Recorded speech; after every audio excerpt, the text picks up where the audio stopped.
My name is Shantée Ayala, and I'm a rising fourth year in the PhD program. I'm in molecular, cellular, and integrative physiology, but physiology for short. I am a dependent. My father served in Vietnam in 101st Infantry back in the day. He served about 2 years. I'm originally born and raised in Puerto Rico. Some of my family has attachments to Bronx, New York. My mom was born and raised there, but we are of Puerto Rican descent. I work in the Gina Poe Laboratory of Sleep and Memory here at UCLA. And essentially, we study aspects of sleep and memory, as the name suggests, but I'm specifically interested in how sleep is altered after stress, so things like PTSD or traumatic memories, and how sleep can be used as a tool for recovery of PTSD in a rodent model. Growing up, I knew that my dad was a veteran, but I didn't really know what that meant. As a Puerto Rican, we don't necessarily celebrate the U.S. and because we have a very different relationship with the U.S. So because his experience was traumatic for him, he never really spoke about it. So I didn't know what it meant until I grew up and understood what it meant to be a veteran. And so I enlisted myself in the Marine Corps in the delayed entry program. So I actually decided to retract my enlistment because I wanted to focus on my education first before pursuing that. And so I have a lot of friends through that I met that are currently serving or have served.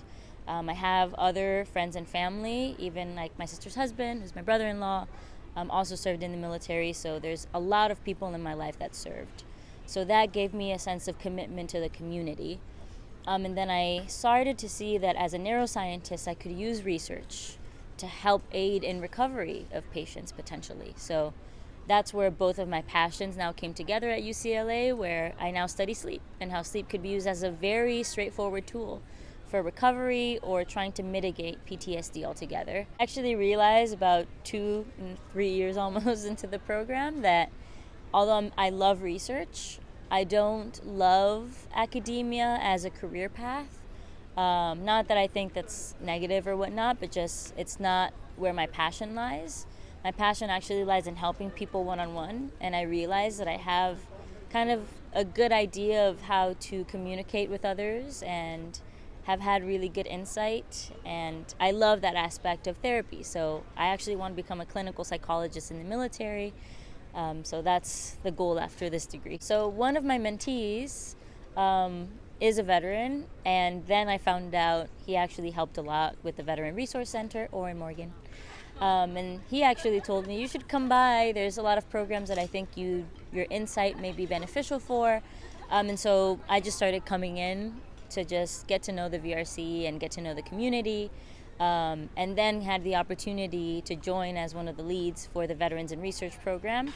So kind of intertwining all the skills I've gained as a researcher and trying to bring that into the community and help other students who are veterans or military connected find their own passion and way through research as well. Coming from Puerto Rico, we don't have a lot of resources for research. It's actually really hard, especially now after Hurricane Maria and all these things that continue to happen. So I know what it's like to struggle to try and find footing into something that you're passionate about and finding resources. And another aspect is money, right? So being able to travel to conferences, gain opportunities and experiences. So I've always had a sense of service because I was very fortunate that I had just the right resources at the right time. I did research very early on. So I knew how important it was for students to be exposed as early as possible to research because it gives you more of an idea of how to move forward in the field and also know what opportunities are best for you. So when I was coming to UCLA, I was thinking about ways in which I could help the community, and one way is doing outreach and making sure that students know about resources, because that's one aspect too. Sometimes you're just not aware of what's out there for you, and it's really hard to know how to navigate a place where there's so many resources that it's really hard to find your footing in it. So I have a sense of service and commitment on that sense. And I love mentoring students. I think that's also the clinical psychologist that wants to arise in me. I look at life very holistically and career very holistically because it's a part of what we came here to do in this world is contribute something back. Now in Veterans in Research, our goal is mainly to help veterans get placement into laboratories, but also help the military-connected community know what resources are out there and help navigate the path through research. for whatever their career path is later. And it was incredible to be able to meet Francisco because we were talking about how that day went for both of us, and it was like we were both having two very separate experiences, and then the paths converged. And I believe everything happens for a reason, so I feel like we're destined to meet people, and we get to leverage those relationships for a common goal. And so, yeah, now I got to meet an incredible student who is passionate, and I think passion is way more important than skill, actually, because that's what keeps you in the field. So a student who's passionate, who is driven, who is willing to give part of himself to a project that is not his, but wants to give a part of himself and help further the research plan.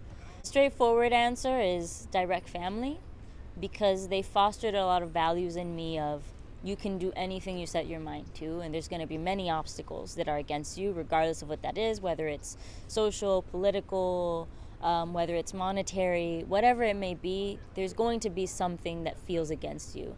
But you have to be able to persevere through that, because that's life, fortunately or unfortunately in many cases. And so I believe that we all come here to serve a purpose, and those people for me are my immediate family.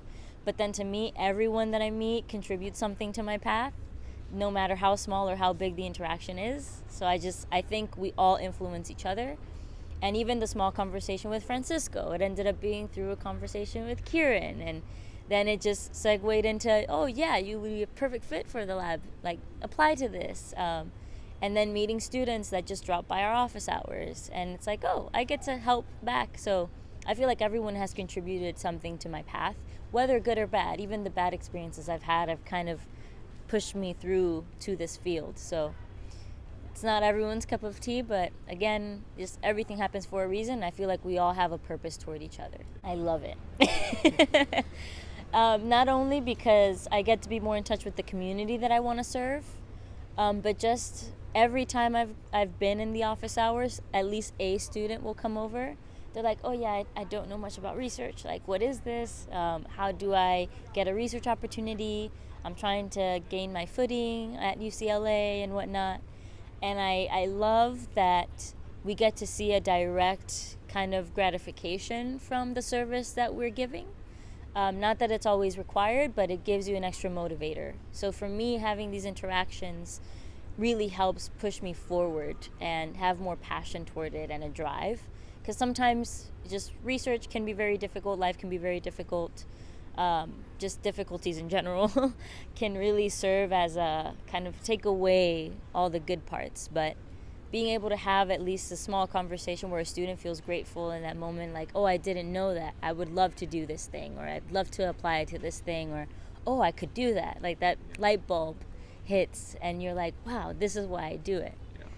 So it again triggers that sense of purpose and service, which I think is so important, just to live life in a not necessarily good in the sense of what we think of good, but just live a fulfilling life. It's really nice to see that. Primarily mom and dad, I really like to say hi to them, and also a very close friend of mine that I haven't had the chance to talk to yet, because they actually are currently serving, and they have their own difficulties. So just wishing them the best.